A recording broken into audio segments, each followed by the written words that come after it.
تشکر میکنم آمدن شما را در اینجا خوش آمدید میگم و از کشور دوست ترکیه و از ملت ترکیه سپاسگزاری میکنم که رسانه های زیادشان آمدن با ما همکار شدن و بودن.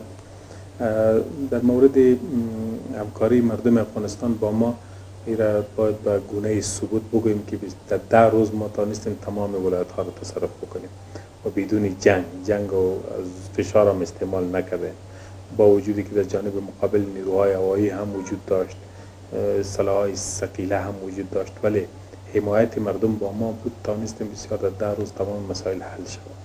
مردم الحمدلله از ما اطمینان دارن، از امنیت بسیار خوش هستند و ما هم از مردم خوش هستیم، از همکاری هایشان تلاش می‌ورزیم که امنیتشان هم بیشتر شد و وضعیت اقتصادیشان بهتر شد. همیشه تاریخ اشغال همونطور بوده که اشغالگرا در یک جای برن پای اهداف خود میباشند، پای آباد ساختن کدام مملکت نمیباشند. آباد ساختن مملکت کاری خودی مردم مملکت است.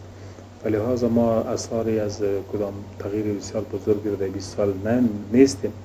کدام پیشروی های هم که انجام شده یا ساختمان ها جور شده، شهرک ها آباد شده، تمامشان به سکتور خصوصی تعلق داره. خود تجار خودشان حمایت کردن و مردم خود حمایت کردن، خودشان جای جور کردن و اماکن ساختن و اشغالگرا هیچ هم نکردن. این تاریخچه اشغالگرا است، ولی ما تصمیم داریم که امنیت تامین شده.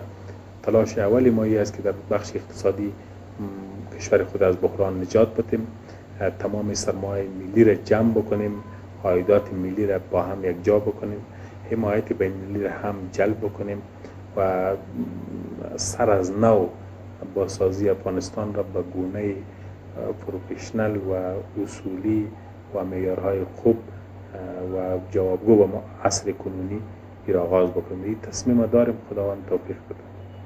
بله، خواست مردم به جا است. ما کوشش کردیم چیزی اولی که به ملت آوردیم این است که جنگ به پایان رسید، امنیت را برگشتاندیم. در امنیت انشالله همین 3 کار دیگر ممکن است. هم انشالله به کار مردم متوسل خواهد شدن، کار اشتغال پیدا خواهد شد و هم انشالله فقر و تنگدستی از بین خواهد رفت، چون ما عواید ملی داریم. کشور ما تا حد غنی است، میتونه عواید خود جمع بکنه پس مصرف بکنه، ولی آن حال بسیار ابتدایی است. ماهای آینده انشالله پاسخ هم میتیم. و سومی که عدالت هم انشالله تامین میشه. در مورد عدالت ما بسیار جدی هستیم. حقوق هیچ کس ضایع نخواهد شد. محاکم ما و نیروی عدلی ما، ارگانهای عدلی ما جدا متوجه تطبیق عدالت خواهد بود. 2 چیز را ما عملی میسازیم به خاطر زدودن فقر که از بین بره. اول کوشش میکنیم عواید ملی خود را با بسیار امانتداری و کامل جمع بکنیم که گمرکات کشور است، همچنان مالیات دیگر کشور و همچنان عشر و زکات کشور جمع شود در بیت المال بیه، خودش پس سرمایه میشه برای کار. دوم، سرمایه بیرونی را میخوایم که سرمایه جلب شود به کشور. کشورهای بیرونی، شرکت‌های بیرونی بیاین به افغانستان به خاطر کار، ایجاد اشتغال هم میشه، تجارتشان هم میشه و در افغانستان بسیار سرمایه وجود داره. این سرمایه به خاطر استعمال خوب از امنیت هست. انشالله زمینه فراهم شده. از سرمایه‌گذارهای دنیا میخوایم که بیاین به افغانستان سرمایه گذاری بکنن، با ما هم کمک بکنن، هم خودشان مفاد ببرن. بله، ما تلاش می‌ورزیم. مبارزه 20 ساله ما به خاطر حاکمیت شریعت اسلامی بود. مجاهدین ما، افراد ما که قربانی دادن 20 سال به خاطر هدف تطبیق قوانین اسلامی بود و امید است که این قوانین را ما سرمشق خود قرار بدیم و طی از زندگی بکنیم.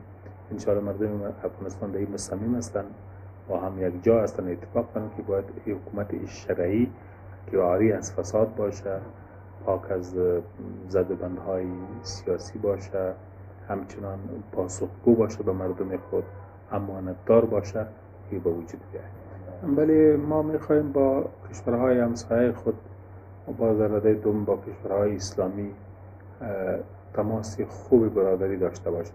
کشورهای مسلمانی که در گرد و برد ما هستند، با آنها روابط برادرانه را میخوایم. روابطی میخوایم که قابل اعتماد باشه. همچنان تمام جهان اسلام و کشورهای اسلامی با ما برادر هستند. ما با نگاه برادر به آنها میبینیم و تقاضای ما این است که مثل برادر با ما برخورد داشته باشند و هم تماس قابل باور داشته باشند. بله، یک ضرورت است. ما اولا گفتم که رسمیت شناختن حکومت فعلی برای افغانستان یک ضرورت افغان‌ها است و ضرورت دنیا هم است.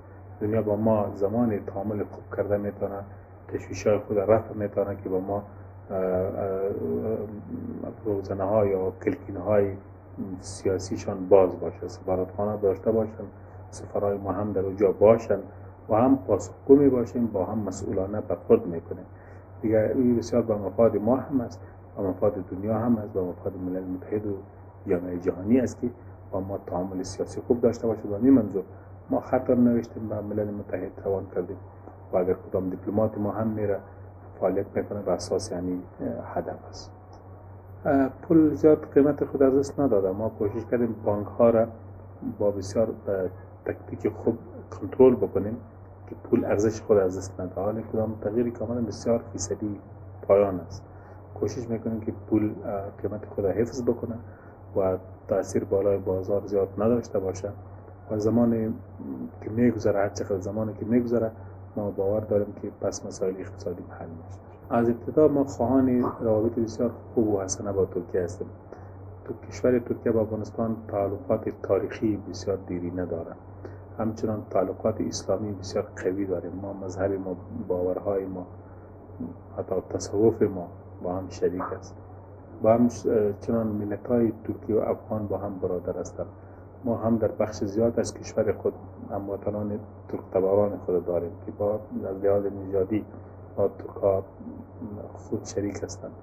ما بسیار روابط ناگسستنی داریم با ترکیه و همچنان حکومتشان که فعلا حکومت ترکیه حکومت آقای اردوغان است، او یک برادر بسیار صمیمی و را میپنداریم، چون حکومتی است که حزب عدالت حزب برادر ماست، اهداف مشترک داریم. ما در ترکیه میخوایم اسلام حاکم باشه، ما در افغانستان میخوایم حاکم باشه. از بسیار مشترکات قوی میان خود داریم. امید در این روز هستیم که بسیار دوستای قابل اعتماد به ظاهر هم باشه میره اعلان بودن و اصلا رد میکنه میره و از شایعات پخش شد واقعیت نداشت. در امارات اسلامی افغانستان یک چیز بسیار مهم است، اطاعت است و اصول شرعی. چیزی را به آدم به اختلاف نمیگذاره. هر اختلاف که بیاید با شریعت هست و حل میشه.